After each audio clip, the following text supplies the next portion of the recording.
Film की शुरुआत सर्दियों में बर्फीले अंटार्कटिक महासागर से होती है।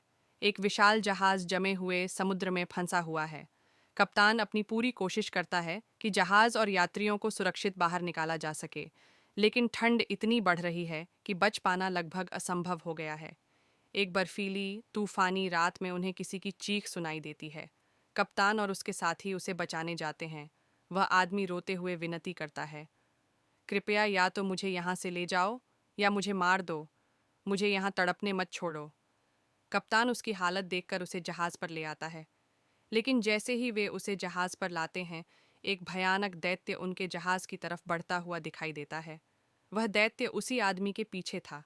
उस वक्त उसका चेहरा नहीं दिखता, सिर्फ डरावने हाथ और लंबे टेंटैकल्स दिखते हैं। वह आते ही जहाज के लोगों पर हमला कर देता है। हर कोई उससे लड़ता है, लेकिन कोई भी उसका कुछ नहीं बिगाड़ पाता। गोली मारने पर भी उस पर कोई असर नहीं होता। फिर एक सैनिक एक शक्तिशाली रॉकेट जैसे हथियार से उस पर हमला करता है। दैत्य मरता नहीं, बस नीचे गिर जाता है। इसके बाद वह क्रोध में जहाज को जोर जोर से झकझोरने लगता है, जिससे जहाज को भारी नुकसान होता है और सभी की जान खतरे में पड़ जाती है। यह देखकर कप्तान जहाज के ऊपरी हिस्से से बर्फ पर एक भारी वार करता है, जिससे आसपास की बर्फ टूट जाती है और दैत्य बर्फीले पानी में दब जाता है। सभी सोचते हैं कि वह मर चुका है, लेकिन ऐसा नहीं होता। सुबह कप्तान उसी घायल आदमी के पास जाता है और पूछता है, वह दैत्य तुम्हारे पीछे क्यों पड़ा था? आदमी अपनी कहानी बताने लगता है और कहानी फ्लैशबैक में चली जाती है। हम एक 12 साल के लड़के विक्टर का बचपन देखते हैं। उसके पिता एक महान वैज्ञानिक थे, जो चाहते थे कि विक्टर भी महान वैज्ञानिक बने। विक्टर ने मेहनत कर विज्ञान सीखा, लेकिन जब उसकी माँ की मृत्यु हुई तो वह अपने पिता से नाराज हो गया।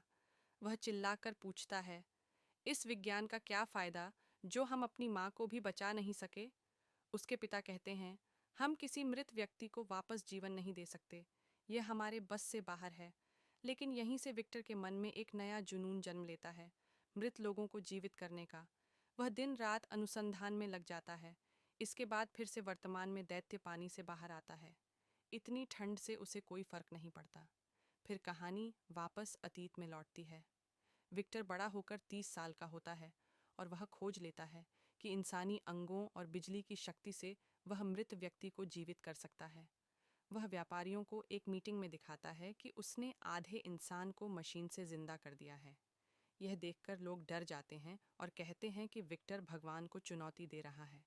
लोग उसका मजाक उड़ाते हैं, गालियाँ देते हैं और कहते हैं कि उसके प्रयोगों को रोक देना चाहिए। कोई भी उसे पैसा देने को तैयार नहीं होता। विक्टर उदास होकर वहां से चला जाता है। तभी एक बहुत धनी व्यापारी उसे बुलाता है। वह बीमार था और मरने वाला था। उसने विक्टर को कहा, मैं तुम्हें जितना पैसा चाहिए उतना दूंगा, बस मुझे बचा लो। अगर मैं मर जाऊं तो मेरा दिल और दिमाग अपने नए बनाए शरीर में लगा देना। विक्टर खुशी खुशी मान जाता है। वह अपने भाई विलियम और उसकी पत्नी एलिजाबेथ को यह खुशखबरी देता है।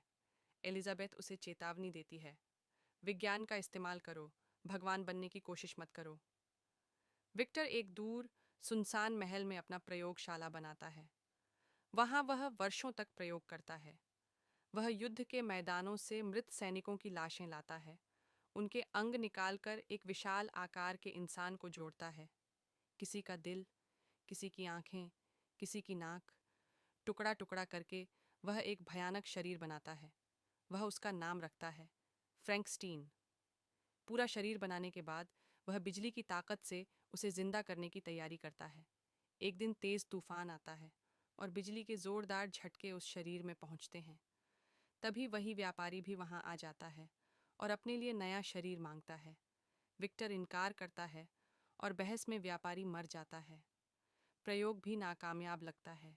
विक्टर निराश होकर सो जाता है। लेकिन सुबह वह देखता है, फ्रैंकस्टीन जिंदा है। वह चल सकता है, बोलने की कोशिश कर सकता है, लेकिन वह मानसिक रूप से एक बच्चे जैसा है। विक्टर उससे डरकर उसे एक कमरे में बंद कर देता है, फिर उसे बोलना, चलना और सीखना सिखाता है। फ्रैंकस्टीन बोलता है, मैं विक्टर हूँ।